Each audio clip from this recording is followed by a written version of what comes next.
Hey everyone, and welcome to 121 Overload. I am Peter, that is Matt, and we talk about movies on this show. This is our monthly show. This is where we both pick a film that we love, and we put it up for a vote on Patreon, patreon.com/MailFuzzTV, and our patrons will vote between the two films. I had picked the winner of this month's film, Coherence, which is what we're going to talk about, which beat Matt's pick of... LA Confidential. That was that one, okay. I think. I couldn't remember it. Well, see, I mean, we're actually right at the end of June. In fact, it's actually the 1st of July as we're recording this. And I can't remember the votes that long ago. I can barely remember what's up for vote right now that just finished. Yeah, because you have all that TV in your brain. That's it. I can reveal... Things. I mean, this won't go up until after the post is up on the Patreon anyway, but I can reveal what won the next Overload vote. That just finished in June. Okay. 2 in a row for me. Bubba Hotep is... Oh, cool. I'm not mad at that. Yeah. You've not seen it, have you? No. Yeah, okay. I mean, I would love for you to say anything finally, but I need to now watch Bubba Hotep. Yeah. I don't think you'll be mad at that once you've watched it.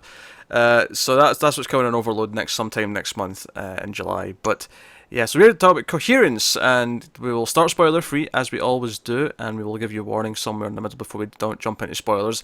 A lot of the plot will be behind spoilers because it gets very ideas heavy. So it's not nearly as bad as Primer, but I would argue just as heady as Primer. It's a lot more palpable than Primer is. Yeah, because Primer was about time travel. Not that this is about time travel, but it was like a textbook on it where the writer was just like, I'm going to try to lose you.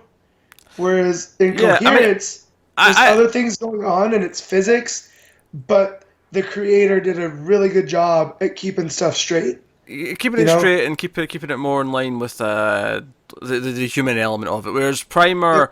If you've not seen Primer, it is a movie where after you've watched it, you will need a diagram to try and help you understand what happened in the movie because it's that complex. This is dealing with big ideas. It is a low-budget science fiction film. Very low budget. Basically set all in a house. We have 8 characters. All of them are kind of a couple, so there's 4 couples. And it's a group of friends who are all sort of in the middle age, late 30s, early 40s, in that kind of realm. And they are together for a dinner party on the night of a comet. A comet is passing by overhead, and this comet has some kind of weird effect on the area down below. And I mean, it's funny because I was reading the plot synopsis. Just what does it tell you when you look up the plot synopsis? So somewhere on when you're going through Netflix or whatever. What is the little blurb?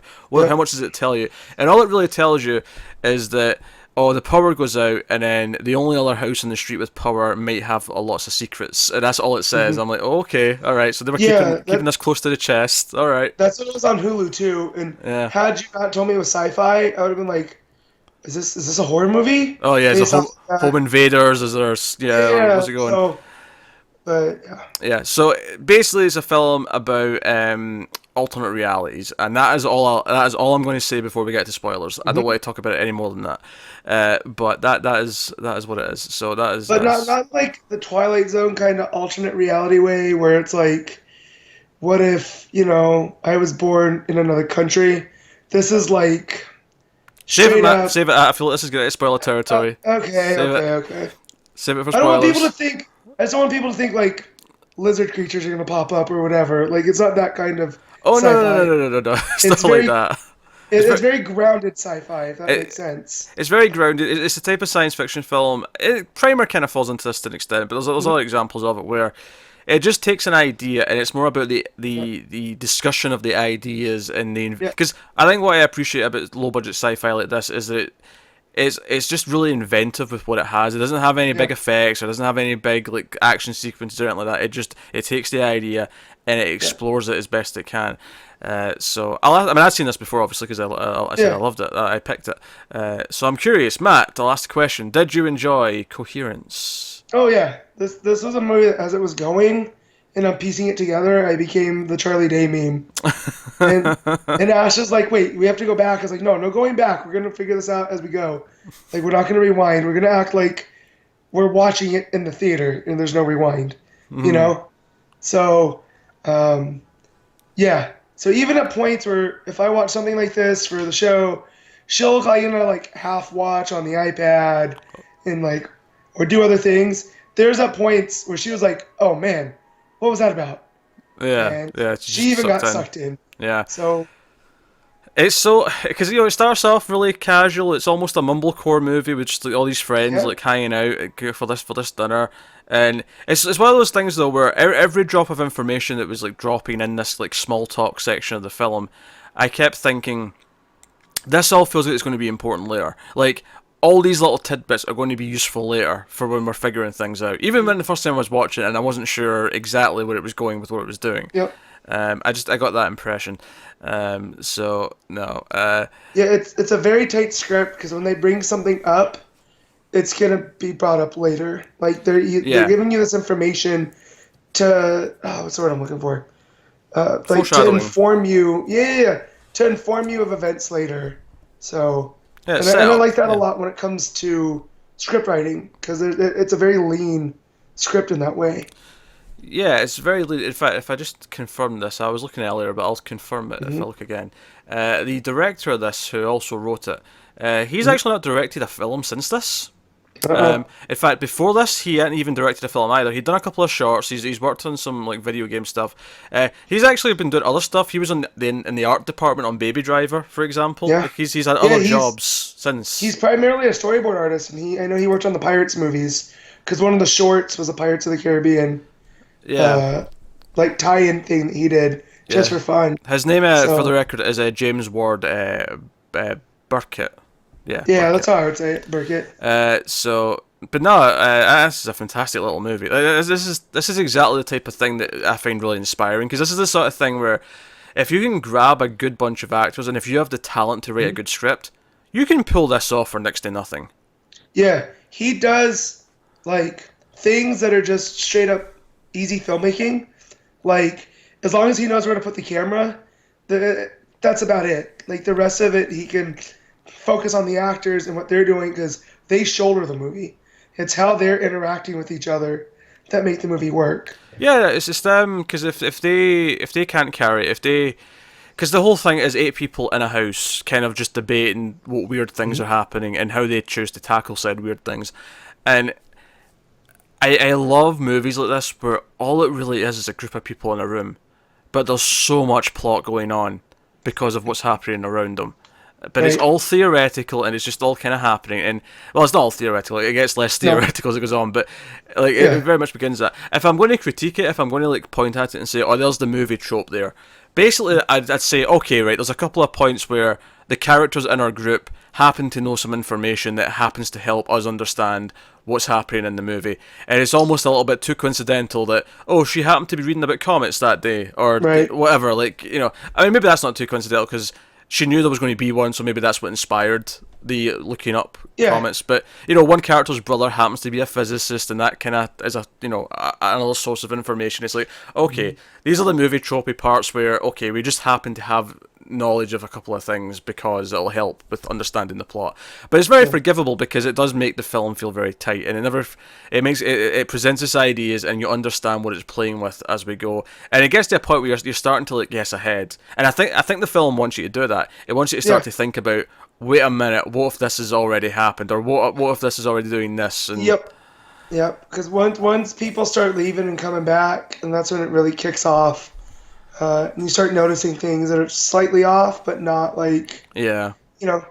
So, and it always makes me, like it really leaves it up to the actors there, because again, we don't know many of these actors. Like I was surprised when Nicholas Brendon shows up, and I was like, "Dang, Pete, had you told me that Xander was in this, I would have watched it earlier in the week." yeah. Like Nicholas I haven't seen Brendon, that kid who's forever. on the hit television show Roswell.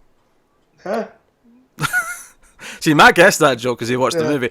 So I actually think this is an intentional little joke. Given that I mentioned this deals with alternate realities in some way. Yeah. At one point, Nicholas Brendon's character Mike, there's like one of the women there, Laurie. She dated one of the guys before, but she's dating another Yeah. guy there now. And she's like kind of the outsider, and she's asking people about what they do for careers and stuff. And he mentions he's an actor, and she's like, "Oh, that's cool. Do you do theatre or whatever?" And he says, oh no, I was on a TV show for years, long ago, and she's like, oh, what TV show? And he's like, oh yeah, I was on Roswell, and I started laughing. I was Me like, too. because I almost started thinking, apart from the fact that he's named Mike, I was like, is this just meant to be Nicholas Brendon, but in Yeah, this universe he was on Roswell instead of Buffy? yeah. Is that the joke? That's what I thought too. Well, I expected it to be because like sometimes they'll play with that, where they'll talk about like if an actor's playing an actor, they'll try to make their career the character's career, and so but they'll just change things. So instead of like Buffy the Vampire Slayer, it'd be like Muffy the Werewolf Killer, Yeah, yeah. and it's super lame.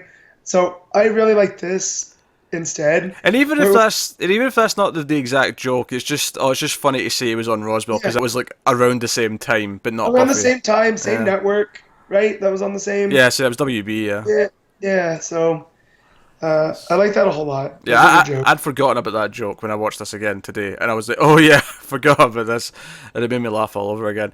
But yeah, so yeah, he's the only person there I recognise at all. Yeah, I don't recognise anyone else, but they're pretty great. And it is again, it's them talking about ideas. It's the camera work's very stylized. Is very almost documentary like. It's a lot of yeah, handheld, it's a lot of close ups, there's a lot of getting in and out of focus, which actually kind of works. I mean, if you look at the poster and just the meaning of the word coherence and yeah. or the idea of being incoherent, for example. Right. So, which is a different than like how we use it with language. Like when something's coherent, it's like solid and it all follows. But in physics, there's a much different connotation to it.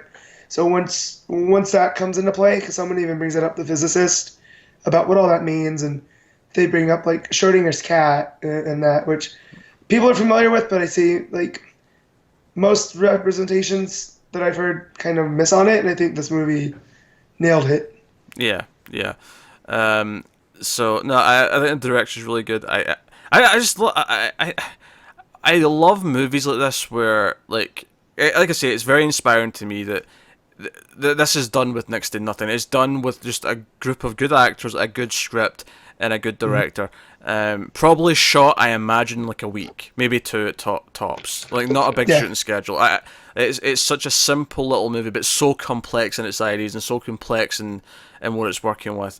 And and it is mostly, but there is, I mean, because it's mostly the excitement of the plot and what's happening, but there is some good character stuff in there as well, which yeah, it kind of explores the idea of things. And again, I'm saving it for spoilers because that's when it gets to what we're really talking about. But yeah, yeah, I am. Yeah, I think I loved this even more the second time. It actually holds up, yeah. and it's funny. It's been a couple of years since I watched it the first time, and I almost want to watch it again soon because I feel like if I watch it again with everything being fresh, I can look for some Yeah, specific clues that I want to. Because I didn't remember things well enough to be like, oh, I'm looking for yeah. this and that, and Uh, as I'm watching it, I texted my mother-in-law, who's a bit of a film snob, and was like, "This is a movie you need to watch. It's on Hulu. Like, let me know what you think." So I'm hoping that she hasn't watched it yet. So like next time she comes over, I can put it on here, and I can give it an old rewatch. But yeah, it's one of those ones that I'm not going to be bothered by watching it again when it's so fresh, because you can pick something up probably new every time you watch it. Yeah, there's little glances that I was noticing this time. There's little moments here or there that I was picking up on, and I like how it opens. It opens with arguably the lead character. It's an ensemble, Yeah. but there's those, Emily. She's kind of the one who's maybe the closest to the main character. She's on her way to the dinner party and she's on the phone, and the phone screen just cracks at random when she's holding it. It's weird, and it's just enough to say, hey, something's not quite right. Yeah. So it's just a strange little incident, and it's just the characters feel very natural in how they react to things. I can't recommend it enough. I think I feel like inventive little science fiction films that aren't about firing laser beams or spaceships, and it's just about ideas. This is Yep. exactly the sort of thing that I love. It was really reminiscent of Moon, because Moon does a lot of the same I things. can see what you mean by that. Yeah. Where it's a smaller story but set with bigger ideas. Yeah, But but it uses its science fiction to explore the characters in a way yeah, that you can't in a normal setting. yeah, it's almost like the sci-fi is the dressing on it all, rather than being like the driver of it. Yeah, I mean, I think it's maybe more the driver in this case because in this particular movie, Well, so with the much, plot and whatnot. yeah, Yeah. so much of the movie is the puzzle of what's going on, and Yeah. it's kind of that unraveling as it Right. plays out, and and I think that's what's genius about this one is that I think because there's other like philosophical or theoretical science fiction exploration films that I love. Like me and Connor reviewed Stalker, the Tarkovsky movie, earlier in the year, and we loved that movie. But I would never recommend that to you. You would hate that. That you No, so I found this podcast earlier this week, and I went back from the beginning, and it started in like February. So I'm finding all the stuff that happened earlier in the year, and they're talking about Annihilation in one. Oh yeah. And one of the girls on the podcast goes, "Yeah, Annihilation made me want to go home and watch Stalker." So that's weird that you bring that up, because 2 days ago, I'm listening to this podcast where they're talking about that movie. Definite similarities, and I think Stalker's the better movie, although Annihilation is very good. But because we love Stalker because it is purely it's these three characters and everything they're talking about. You don't really see much. You just get this atmosphere because they're bringing up the ideas and it works. But that is very like deep into the art house. I think what works really well about this movie is I think it completely works for someone just wanting to be entertained as well because it does have this puzzle element. It does have this suspense element. Yeah, well, again, it sucked in my wife, and she was starting half watching it. Yeah. And then, she had no interest in it and didn't even know what it was about.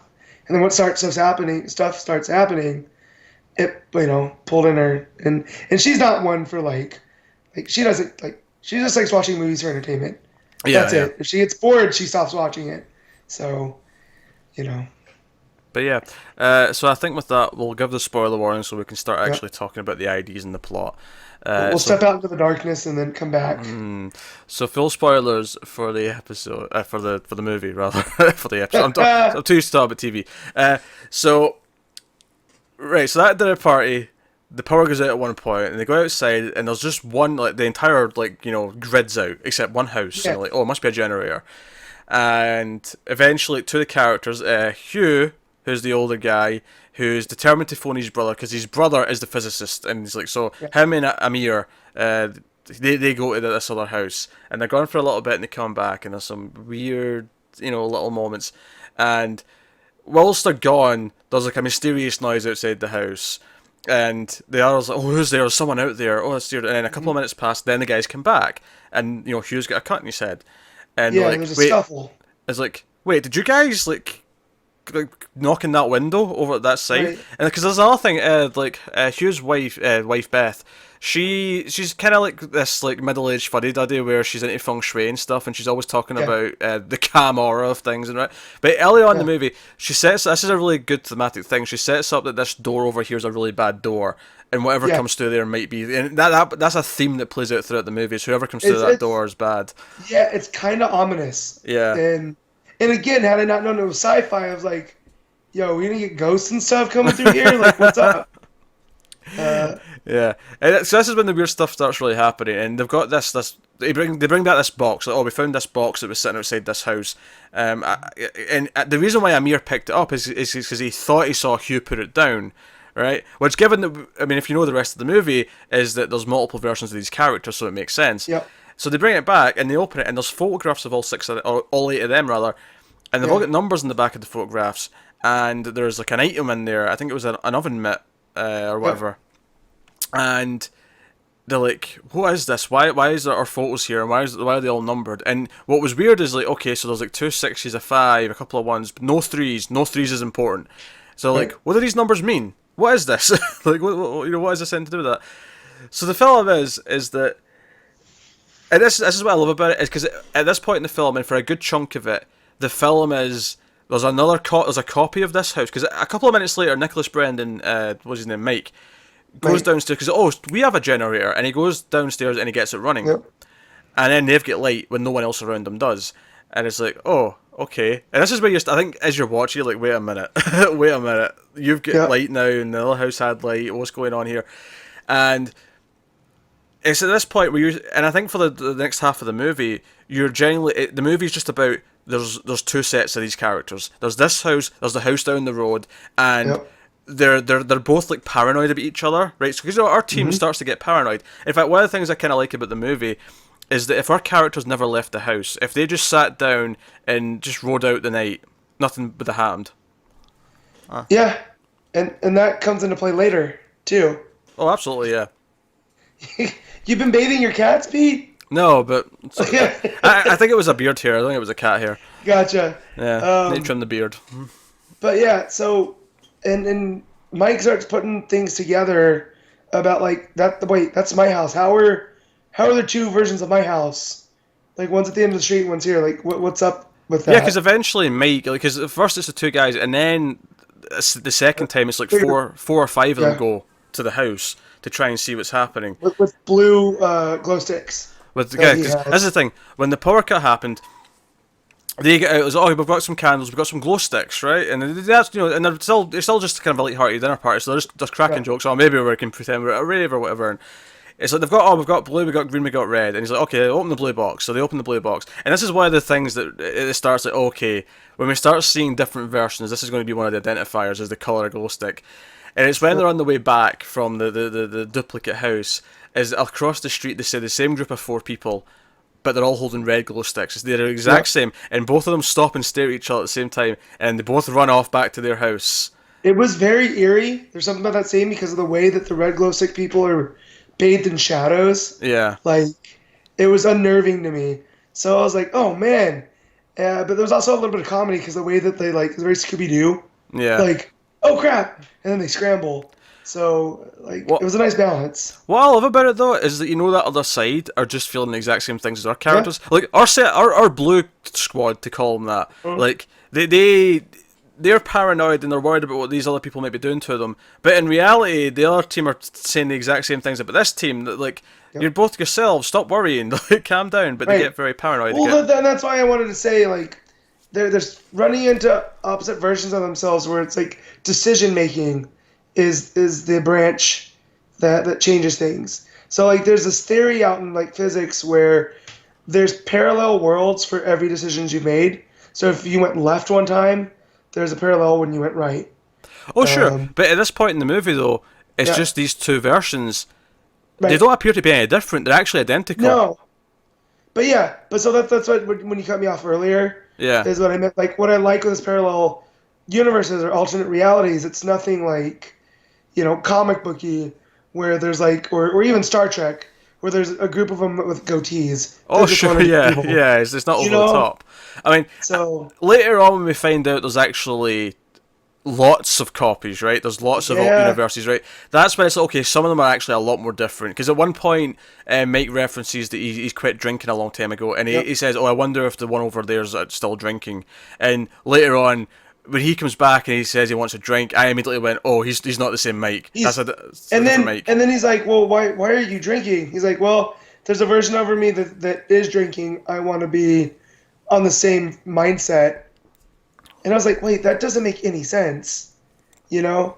And then I was like, well, what is going on? And then it all pulls together once you find out that there's multiples at play. Yeah, because when he left to go and, you know, kill the other Mike, because he was worried that they might come and try and kill them. Because this is after, because they basically, Hugh's like, oh, there's a book out in my car, or Beth's like, there's a book out in your car, your brother left a book. Do you think it may be relevant to what's going on? Like, and it's like, it's a physics book and it's about gravitation or whatever, but there's some notes in it. He's left some paper in it, there's notes. And this is what brings up the Schrodinger's cat thing. And he explains to the group, well, the whole idea of the cat is that you put a cat in a box with poison, and so once the lid's shut, you know regular physics would say there's two probabilities: either the cat's alive and he's not drank the poison, or he drank the poison and he's dead. But quantum physics and Schrodinger's cat whole thing is that until you open the box, both exist. Both alive. Yeah, it's both alive and dead. So then when you start thinking about all the other possibilities of these realities, until they go and start walking through the darkness, they're existing in both at the same time. If that makes sense. Because they are in that box. I don't know about that. Because that's what the Schrodinger principle is all about. Is it's it is, but but I don't think they create it by going out of the darkness, Matt. That's not how it works in the movie. But you're not sure until you observe, and that's what that whole point is. Until we make the decision to look, then that's what it is. So the fact that they went out and to go look what was going on, that's when it starts Oh, getting that's not what the they're getting at. That's not why they're different. talking about Schrodinger's cat. That. That's that's what I took from it by the end of the No, movie. no, it's because what it brings up in the characters is the worry that when the comet finally passes and that whatever it's doing ends, that only one will exist from there on out because that's when the lid comes off. Like right now, they're all in the box. Like all the different versions of them are in the box. Right. All right, and you have to get that settled all throughout. Yeah. But I also, the idea that there was all the different realities being created was because they were going in. Well, no, because they already existed. Because the second set that comes and knocks on the window is Uh, already ahead in the timeline. Our group aren't the first ones to do anything. right. Well, because then there's a whole other, like, as we find out throughout the movie, a certain character goes through and sees all these different ones where different things have happened Yeah, over the and, course of the and they're all film. at different stages of the story. Right. And just like how we find this box early on, Right. with the stuff in it, our characters, our group don't get to that until much later, where they make their own box. Right. Right. So, Right. Right. so they're all existing, that they're all happening. And the way I was kind of thinking of it is, it's not so much that all of them are going to cease to exist, even though that's what Mike thinks, and that's why he starts thinking about killing the other Mike. And that's why, yeah, he starts to panic Yeah. and whatnot. Yeah, yeah. Because the fact that the other ones were existing before now, which is something the characters never really kind of think of, to me Right. says that these are all realities that exist, and just while the comet was passing, They intersect. they intersect, and they all Right. exist together, and they can cross over. Because that's the thing, they say, oh, there's that dark area out there in the street, and whenever you walk through that, you're crossing over into another reality, right, with another And, group of see, and characters. that's how I just took it from, again, I'm going to base this off of comic books and other things, that these are just, I guess the crux is the right term, or what's a term for, like, when there's multiple crossroads? Like, it's in there, Multiple I just can't think of it. crossroads. Yeah, so, like, it's not a vortex, but someone's going to know what I mean. But, like, they all intersect at a certain point, and that's what these black areas are. That's what the darkness is. And then as the comet's passing, so I'm imagining them as they're all kind of moving, Yeah. and then as the comet passes over, they shift back into their regular. For those that Yeah, can't see, yeah, I'm yeah. making hand gestures. They cross back into their realities, and now so they're almost like ships passing in the night, where they get so close that you can jump from one ship to the other, but once they get so far, you can't Yeah, jump back to yeah. another ship. There we go. God, Yeah, what's yeah, that yeah. called? It's not interdimensional. I'll figure it out later. I'm not even sure what you're going for, but I don't know if you need another term. I feel like you've explained No, it. I know the term. I've heard it before, but because lack of sleep, my recall's super off. But So yeah, and some of my favorite scenes in this actually is later on. They hear a smash, like one of the cars outside does a smash, and they're like, oh, that sounds like one of the cars, and it's Hugh's car, and they actually think whoever was breaking into it was trying to get to the book, because at one point after Right. they found the book, they had this plan to go to the other group's cars and steal the book, so they would never know about the book and the physics what's and going on? be able to Right. explain it to themselves better. They don't actually go through with it, but they speculate that's why this is. But the scene I love out here is they all check their own cars again afterwards, and Emily goes to her car, and she goes into the car, and she pulls out like this little cheap ring, and we find out this was something that Kevin won for a fairground one day. It was some romantic day Right. they had together, and she comes out, and he's there, and he's like, "Oh, hey, you okay?" And she she's like, "Oh, I remember the fair day I got this thing. Oh, it's kind of cheesy." And he's like, "Yeah, I know it's cheesy." And then she says, "Oh, how was your car?" I was like, "What do you mean?" He's like, "Well, we're checking all our cars because that one got smashed." And he just stares at her, and they both realise that they're from different realities. They both realise they're not from the same group, and she just backs away. And what I love about this is that they're so loving and touchy, and they're at peace with each other. And then the second Yeah. they realise, they back away.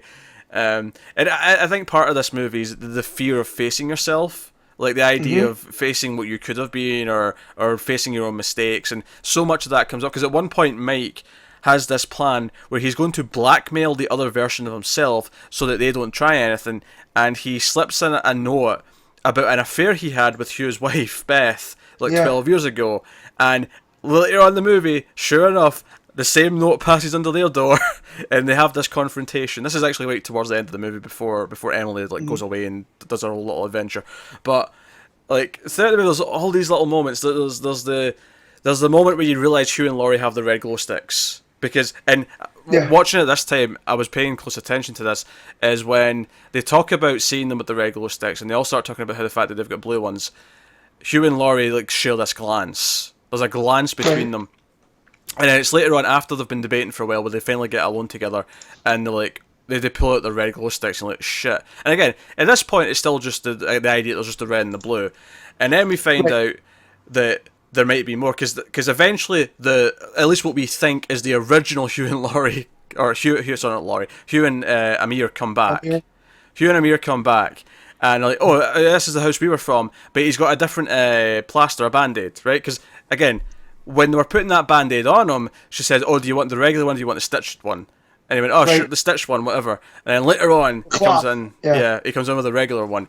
And it's like, okay, right, so we know this is not the one who gets patched up. But the one who get patched up, of course, was the red glow stick team. Like, he was the imposter, essentially.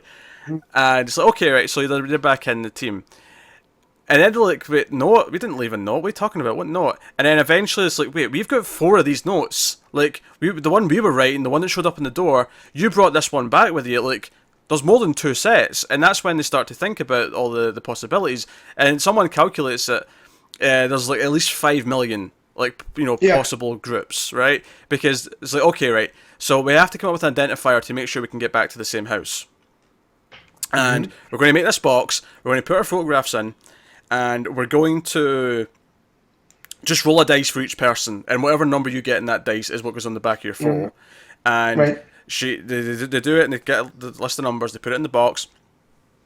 Amir brings up the idea of the on the internet when you have to confirm you're not a robot, and you get the little image of somebody typing what it is. Yeah. So which of these are numbers? And it's like it's like a it's not a super encryption, but it's an encryption like a unique. Yeah. So sometimes it's you'll see it's like, identify the image here that's a boat, and you have to pick the boat and whatnot. So it's basically, okay, let's put something like that, and let's just pick something in like and they all suggest different things, because obviously they saw one earlier. And they end up putting, I think, like a coaster in this one, and it's like, okay, that's fine. And we wrote the numbers in blue because we are the blue glow sticks, right? And all these make sense. And it's the idea is that you see the object. Okay, if the object matches, then you can check the color. If the color matches, then check the numbers. Is it the numbers that you remember of seeing? And this is when it gets really wacky, because she checks because when they got the first box and they had all these mysterious photographs with the numbers, she wrote them all down. And of course, she also noted in that scene that was her handwriting, and she couldn't explain that. And she's looking at them, and she's like, "Oh, do you remember what number you got?" And you remember what number you got? And she looks at the old set of numbers that she wrote down from the previous photos, and there's 2 3s. And I immediately went, "There wasn't any 3s. That was like a big deal." They said, "That's weird. There's no 3s. Why is there no 3s?" And I'm like, wait a minute.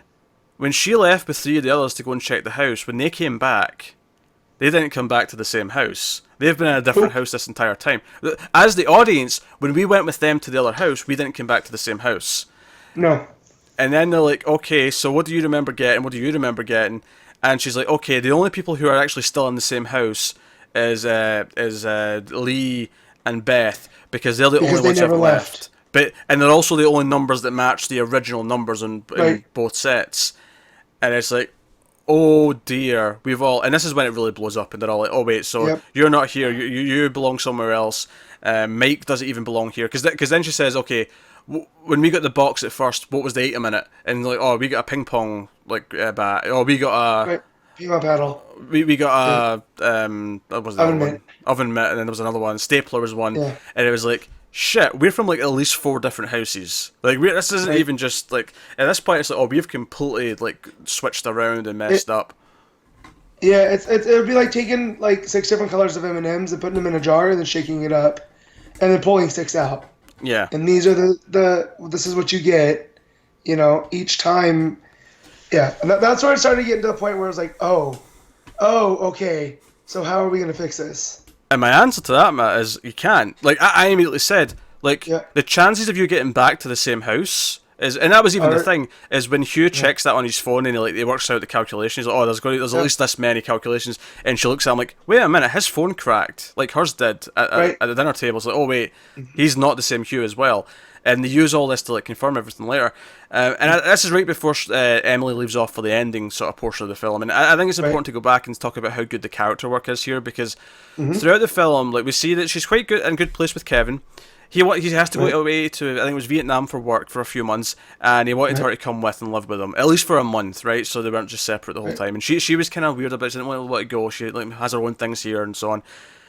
And over the course of the film, you know, maybe like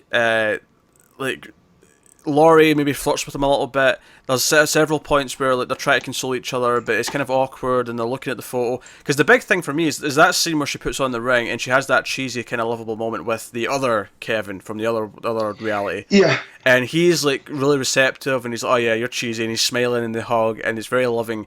She comes back to the house, and when he's like, oh hey, where were you? And he just looks kind of miserable. And she's like, oh, I got the ring from that day at the fair. And he's like, okay. And he just goes back to what he was doing. And I'm like, she's almost jealous of this other Kevin. She's like, oh wait, I want to be in that world. I want to be there. Right. And throughout the rest of the film, like they deteriorate more and more.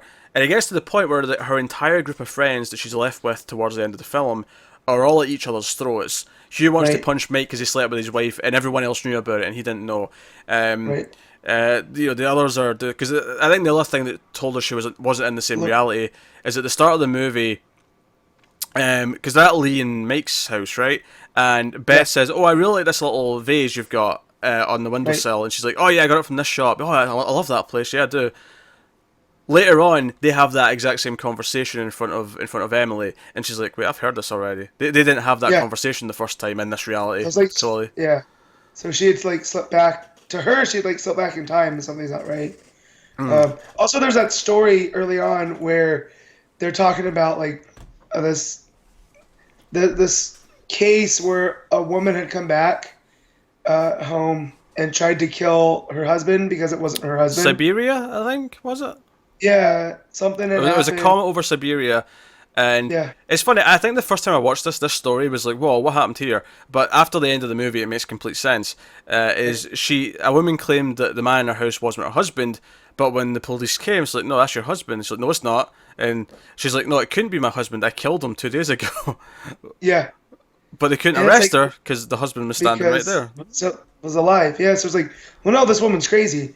And then once you start thinking about if this has ever happened anywhere in the world again, like what had happened at that point that had led to all this coming in, and yeah, man, super cool ideas at play here. Yeah. So over the course of the film, they deteriorate, and this once happy group of friends. Now, admittedly, they've kind of mixed and matched, and it's not because you know the Mike is definitely this worse Mike. Like you know, Mike for the first half of the movie is this really nice, like cheery guy, and you know really likable. And then we get the drunk Mike back, and it's like, oh, now he's this miserable asshole. So you know all the stories about Nicholas Brendon getting drunk in hotel lobbies. So he went straight up from being early season Nicholas Brendon to late season. Like that was the real Nicholas Brendon who was on Buffy who came through the door the second time. Yeah. Everyone and whatnot. And then wasn't there also a thing with Laurie and Kevin because they used to date? And there's a scene with them like making out and stuff. You talk about the scene where she kind of like, oh, if Emily's hesitating about going with you, maybe she doesn't love you really, and she kisses him. Yeah. And so that also, after the movie, got me thinking, like, so is there a reality where they're together? I think there was, because at the end, when Emily's walking through all the different realities, you see one where they're hugging, you know, they've got their arms around each other, so I think there is. So, like, it got me all thinking about that, and about the trading around, and because what I'm getting at here is that throughout the course of the film, her relationship with Kevin is breaking down and getting worse and worse, and the entire group of friends who are a really happy group of people at the start are getting worse and worse because they keep doubting themselves, they keep being paranoid about the others, which are actually themselves. It's almost like the group actually having to all face their individually worst like ideas of themselves and so on is kind of making them all worse and worse. And she eventually just like goes into this state, and so the movie's so absent of music. It's got some really atmospheric, low key stuff, but it's very absent of any sort of traditional music throughout the majority of the film until Emily decides to just leave this world behind, and she walks away, and the music kicks in, and we get a montage of her choosing to go through the darkness multiple times into different worlds. And she looks in at one window and she sees, like, earlier on kind of a similar scene of her looking stressed at the table. We see another one where, again, we see Mike fighting. We see one where there's two Mikes tied up to a chair at the same time. Yeah. And it's like, okay, so in this world they got really bad. So do you think they brought in his real twin to shoot that? Or do you think that was camera trickery? Oh, they might have done, yeah. I don't know. It's funny, though, because I feel like it's so easy to do the effect where you just have both, just have Nicholas Brendon be both, probably the not. The fact that I know that he has a twin, I just wanted to, throw that out there to be fun. But that's the thing, though, like as they've gotten older, Nicholas Brendon's put on some weight. So I just wonder, has the twin also put on some weight? Or is he still at the same shape? I mean, I'm not shaming Nicholas Brendon here. I'm just saying, like, he's physically different.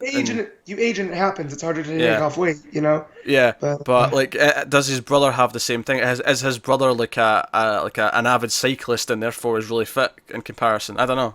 I don't know if I had a twin that was gaining weight, I'd use that as an excuse to be like, no, I gotta stay close with my brother. Like, we're going to Taco Bell. Let's jump in the car. What if you had a brother who was getting fitter and fitter? Well, we've had that, and we try to one up each other. And I start lifting weights. He starts doing jiu-jitsu. So, granted we're not twins and there's 8 years difference, but still, the competition's there.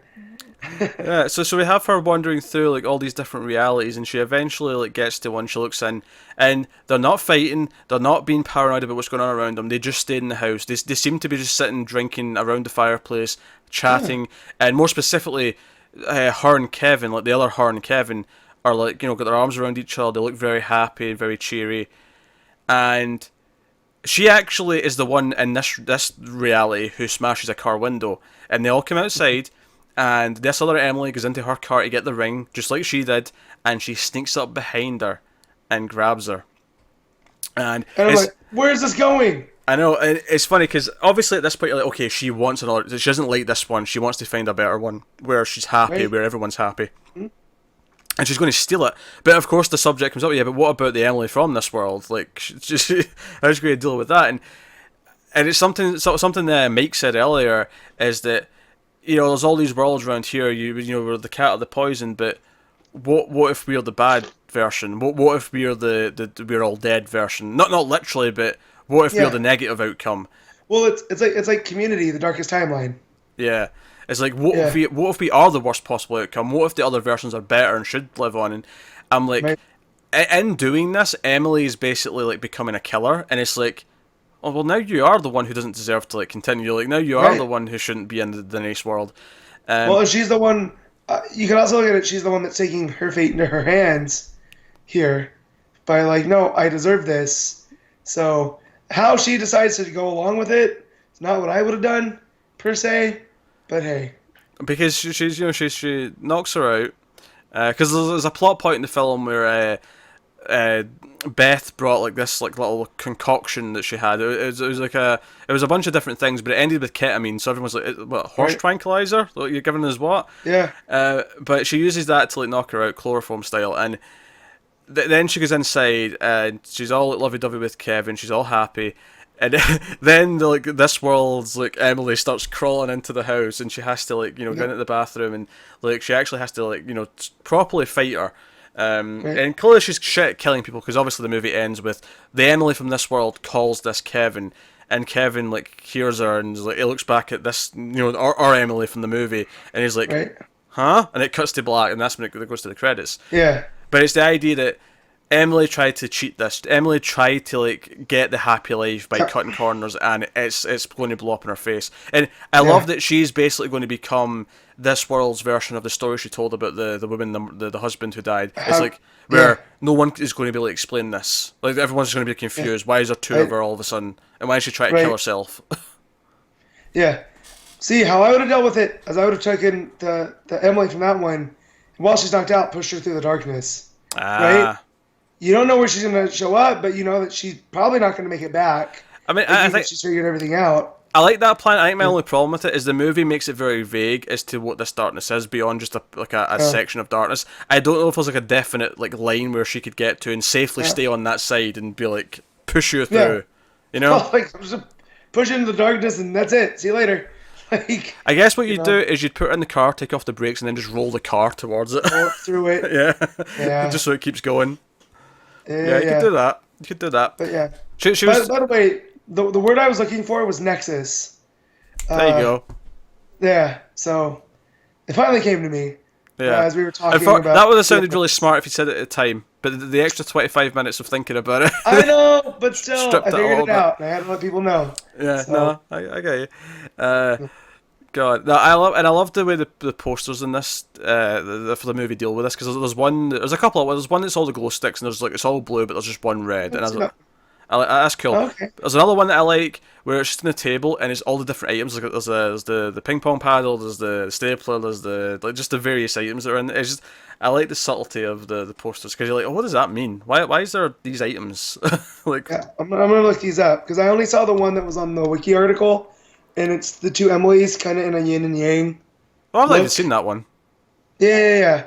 So one's up. Oh, okay, I see these now. Yeah, I really like the glow stick one. The glow stick one looks pretty cool. They almost look like chromosome things too, Yeah. like when you see in genetic stuff.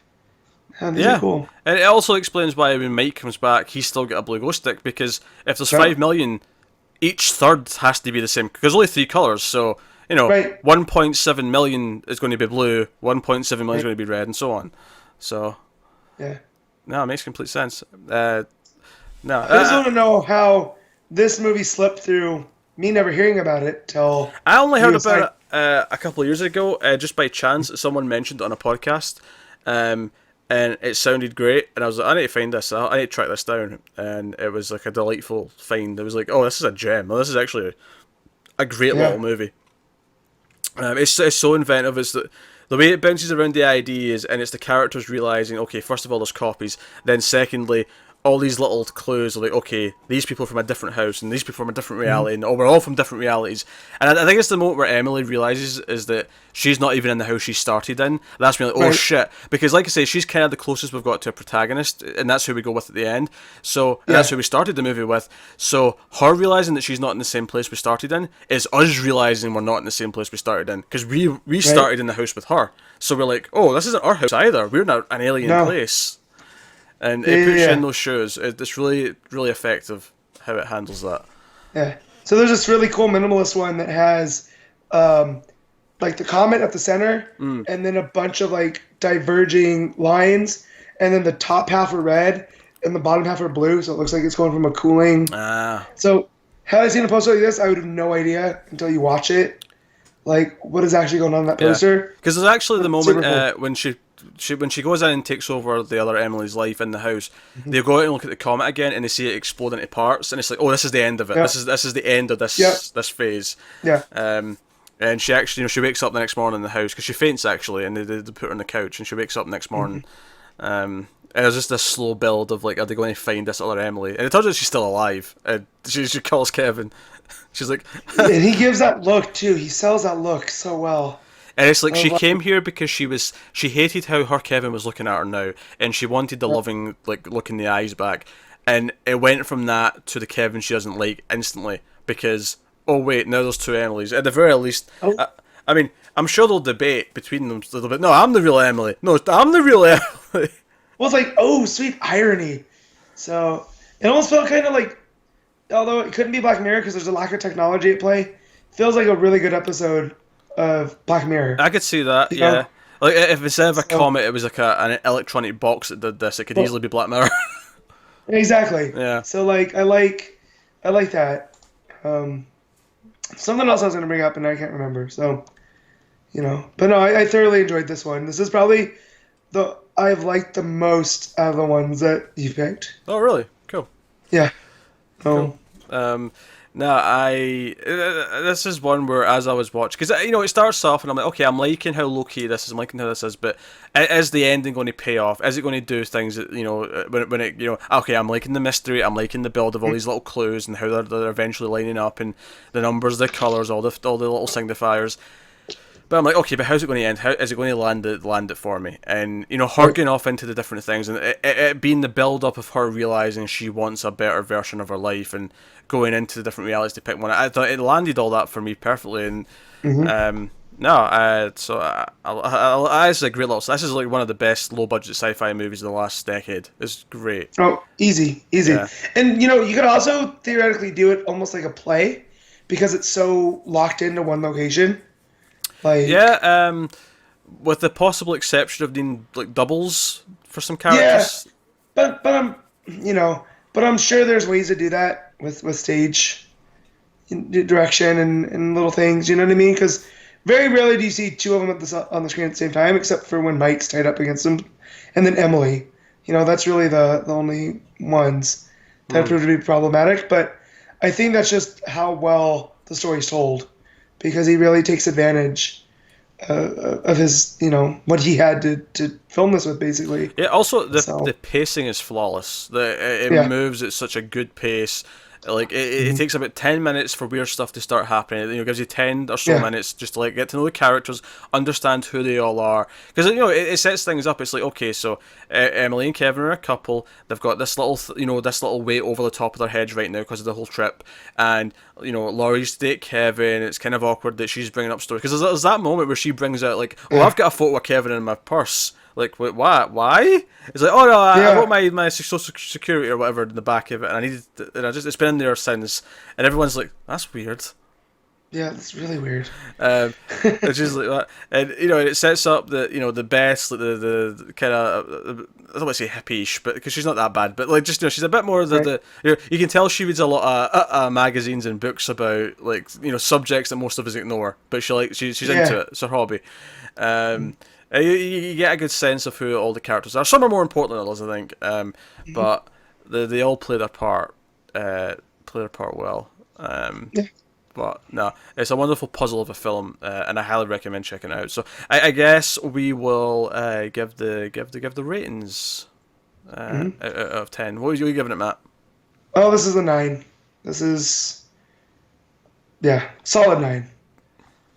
I concur. I'd give it a 9 as well. Yeah. I think last time I might have given it an 8 or an 8.5, but I think Yeah. watching it again and seeing how well it holds up in a repeat viewing, and just if anything being more into it because I'm like I understand what's happening from the get go, so I'm paying attention to Right. the hints and the details even more. It's a rewarding repeat viewing. So yeah, so that is Coherence. It's fantastic. So if you've watched the spoilers here, you listened to the conversation for the spoilers. Still worth checking out because it works in a second viewing anyway. Yeah. But Easy. go for it. Check it out. So that's Coherence. That is this month's 121 Overload. Well, it's June's Overload. We're actually a day late, but hey ho. Yeah. It's all right. Better than last month's where we were like a week late. So Yeah. veering back into correction. But yes, so that is Coherence. So let us know what you thought of the movie in the comments below. We don't know right now. We're about to decide what the next Overload vote's going to be for patrons. So if you're a patron over at patreon.com/MailFuzzTV, that'll be going up sometime within the next few days if you want to go check out what the new vote is, along with the votes for Influx and Streams After Midnight, of course.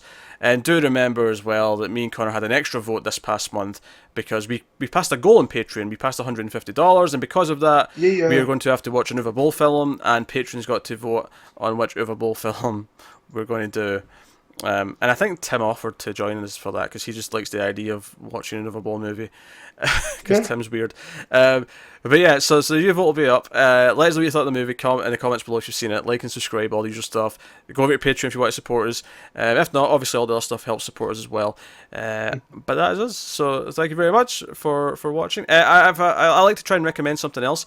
I will say the third season of The Expanse just finished, and me and Connor reviewed every episode as well as all the episodes of season 1 and 2. That show has done nothing but get better since it started. Season 3 was fantastic. So much so that when we were picking our favourite episode of the week just earlier, a few days ago, we both picked the finale over Westworld's finale. Well, yeah, but I've heard some really not so good things about Westworld, the finale. So Well, no, but we both liked that a lot. Like, so... yeah, but critically, so I definitely can see how you pick Expanse over. It's definitely divisive, but I don't think it has any bearing on which one we'd pick. I mean, if we'd agreed with the negative complaints about Westworld, then sure, but we All right. didn't. Yeah. But no, we picked Expanse, both of us, and Connor especially has been picks Westworld all the time. So That was notable. That was notable. So he's actually had time away from watching World Cup to watch things. Yeah.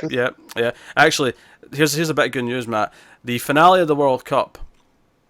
Not that they call it a finale in sports, I don't think, but that's just me. Championship game, but still, it's the finale. It's the last one. That takes place like just before we record comics, but that's the week he's missing comics, so we don't have to hear about it, and I am delighted by that fact. Don't count me out though, because you just made a mistake. Well, I'll shoot you down, Matt. Don't you worry. Shoot you down. I'll mute you. I'll just mute you until you're ready to talk comics. That's fine. But yeah, that's Overlord. We're tangenting. So thanks very much for watching or listening. As always, we always appreciate it. Keep watching movies, guys. We'll see you next time. And I don't have an outro for this one. I ended on an influx that suggested a final sentence, and I don't have a final sentence for this one, Matt. What do I say? Movies, I don't know, things. All I know is I have a blue glow stick. I don't know what yours is, but mine's blue. I have a green glow stick. That wasn't even in the movie. Like, what were the greens like? We never saw a green.